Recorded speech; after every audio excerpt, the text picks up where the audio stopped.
Turning spot.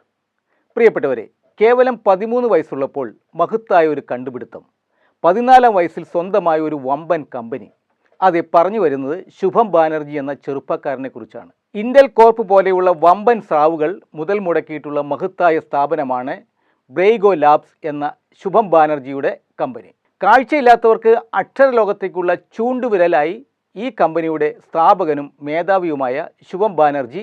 അദ്ദേഹം ഈ company തുടങ്ങുമ്പോൾ വെറും 14 വയസ്സേ ഉള്ളൂ എന്ന് പറഞ്ഞാൽ ആരാണ് വിശ്വസിക്കുക? അല്ല, വിശ്വസിച്ചേ പറ്റൂ.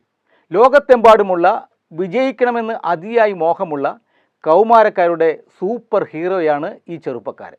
ശുഭം ബാനർജി സ്കൂളിൽ പഠിക്കുന്ന കാലം ശാസ്ത്രമേളയ്ക്ക് ഒരു പ്രോജക്റ്റിനുള്ള ഒരുക്കത്തിൽ എന്ത് ചെയ്യണമെന്ന് പരതുന്ന സമയം. കാഴ്ചയില്ലാത്തവർ എങ്ങനെയാണ് വായിക്കുന്നത് എന്ന സംശയം അവനിൽ ഉദിച്ചു. സ്വാഭാവികമായും അവൻ തൻ്റെ മാതാപിതാക്കളോട് ആ സംശയം ചോദിച്ചു. നീ ഗൂഗിൾ ചെയ്തു നോക്കൂ.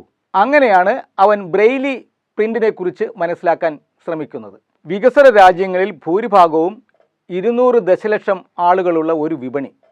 വിലപിടിപ്പുള്ളതും ചെലവേറിയതുമായ ഉപകരണങ്ങളെയാണ് ആശ്രയിക്കുന്നതെന്ന് ശുഭം ബാനർജി കണ്ടെത്തി. അതിൻ്റെ വില കേട്ട് ശുഭം ബാനർജി ഞെട്ടി. $2000.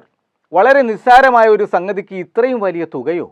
ഇതൊരു കൊള്ള തന്നെയാണ്, അവൻ ഉറപ്പിച്ചു. അനീതിയെ ചെറുത്തു തോൽപ്പിക്കാൻ എന്താണ് വഴി എന്ന ആലോചനയാണ് സത്യത്തിൽ ശുഭം ബാനർജിയുടെ ടേണിംഗ് സ്പോട്ട്. എങ്ങനെയും ചെറിയ തുകയ്ക്ക് ഇങ്ങനെ ഒരു പ്രിൻ്റർ ഉണ്ടാക്കാൻ തന്നെ ശുഭം ബാനർജി തീരുമാനിച്ചു. ആ മഹത്തായ ചിന്തയിൽ നിന്നാണ് ശുഭം ബാനർജി എന്ന സംരംഭകൻ്റെ ജനനം.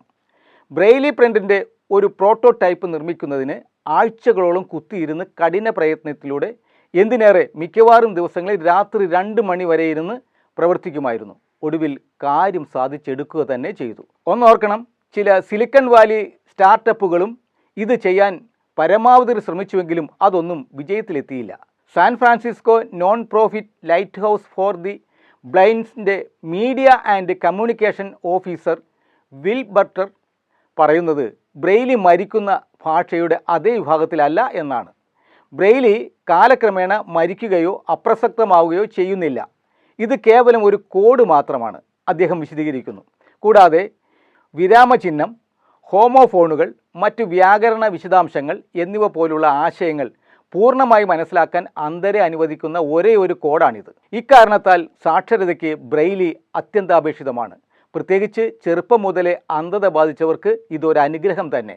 ലീഗോ ബ്ലോക്ക് ഉപയോഗിച്ചുള്ള ബ്രെയിലി പ്രിൻ്റർ സജ്ജമാക്കുകയാണ് അവൻ ആദ്യം ചെയ്തത്.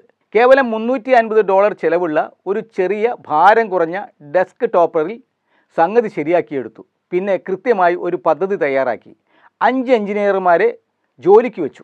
ഇലക്ട്രോണിക് ടെസ്റ്റിനെ ബ്രെയിലിയാക്കി മാറ്റാൻ പറ്റുന്ന ഒരു ഡെസ്ക് ടോപ്പ് പ്രിൻ്റർ വികസിപ്പിച്ചെടുക്കുകയും ചെയ്തു.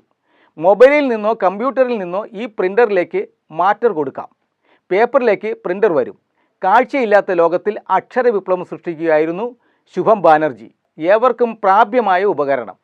സിലിക്കോൺ വാലിയുടെ ഏറ്റവും പ്രായം കുറഞ്ഞ സംരംഭകനായ ശുഭം ബാനർജിക്ക് ഇന്ന് നിന്ന് തിരിയാൻ നേരമില്ല. CNN, NBC, BBC, ABC, NMR, CBSE, Discovery എന്നിങ്ങനെയൊക്കെയുള്ള അന്താരാഷ്ട്ര ദേശീയ മാധ്യമങ്ങളിൽ ശുഭം ബാനർജി പതിവായി പ്രത്യക്ഷപ്പെടുന്നു. ലോകത്തെമ്പാടുമുള്ള പ്രധാന പ്രസിദ്ധീകരണങ്ങളിൽ അദ്ദേഹത്തെക്കുറിച്ച് ആയിരക്കണക്കിന് ലേഖനങ്ങൾ വന്നുകൊണ്ടിരിക്കുന്നു. കൂടാതെ ഒട്ടനവധി പുരസ്കാരങ്ങൾ ശുഭം ബാനർജിയെ തേടി എത്തിക്കൊണ്ടിരിക്കുകയാണ്. 2014 സ്വന്തം കമ്പനിക്ക് വേണ്ടി വെഞ്ചർ ക്യാപിറ്റൽ ഫണ്ടിംഗ് സ്വീകരിക്കുന്ന ഏറ്റവും പ്രായം കുറഞ്ഞ സംരംഭകനായി അദ്ദേഹം മാറി. വിവിധ കോർപ്പറേഷനുകളും കോൺഫറൻസുകളും അത്യാവേശത്തോടെ ആവശ്യപ്പെടുന്ന ഒരു മുഖ്യ പ്രഭാഷകൻ കൂടിയാണ് ശുഭം ബാനർജി. ബെൽജിയത്തിലെ ഹാസൽറ്റിലാണ് ഇദ്ദേഹം ജനിച്ചത്. ഏതാണ്ട് 4 വയസ്സ് പ്രായമുള്ളപ്പോൾ കുടുംബം കാലിഫോർണിയയിലെ സാൻ ജോസ്കോയിലേക്ക് മാറി. ഇപ്പോൾ കാലിഫോർണിയയിലെ സാന്താ ക്ലാരയിലാണ് അദ്ദേഹം താമസിക്കുന്നത്. ഡോൺ കാലിജോൺ സ്കൂളിൽ പ്രാഥമിക വിദ്യാഭ്യാസം നേടി. സാൻ ജോസിലെ ചാമ്പ്യൻ സ്കൂളിൽ നിന്ന് മിഡിൽ സ്കൂൾ വിദ്യാഭ്യാസം. 2019 സാന്താ ക്ലാര ഹൈസ്കൂളിൽ നിന്നും വിദ്യാഭ്യാസം പൂർത്തിയാക്കി. പിന്നീട് BS ബിരുദം നേടി. UC ബെർക്കിയിലെ ബിസിനസ് അഡ്മിനിസ്ട്രേഷൻ ബിസിനസ് സ്കൂളിലും പഠിച്ചു. ഒരു വ്യക്തി എന്ന നിലയിൽ സ്വയം മനസ്സിലാക്കുന്നതിനും സ്വന്തം വഴികളിലൂടെ തനിക്ക് ആവും വിധം സമൂഹത്തിന് തിരികെ നൽകാനും ശുഭം ബാനർജിക്ക് കഴിഞ്ഞു. ശ്രമിച്ചാൽ, മനസ്സ് വച്ചാൽ നമുക്കും വിജയിക്കാനും സമ്പത്തുണ്ടാക്കാനും അതിലൊരംശം ഈ സമൂഹത്തിന് നൽകാനും കഴിയുമെന്ന കാര്യം ഉറപ്പ്. Good bye.